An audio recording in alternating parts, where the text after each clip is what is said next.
Speaking of the political establishment, today the governor of Florida came out after, I think, 48 hours plus of silence on this issue.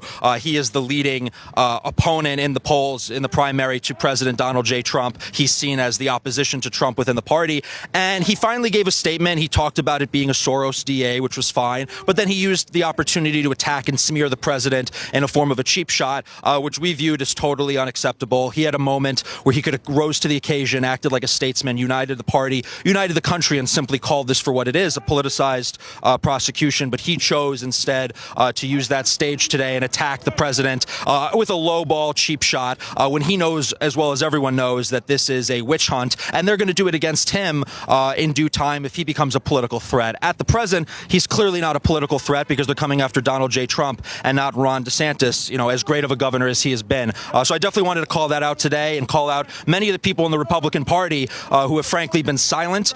In New York State and elsewhere, we've had a lot of elected officials who owe their political, career to Trump.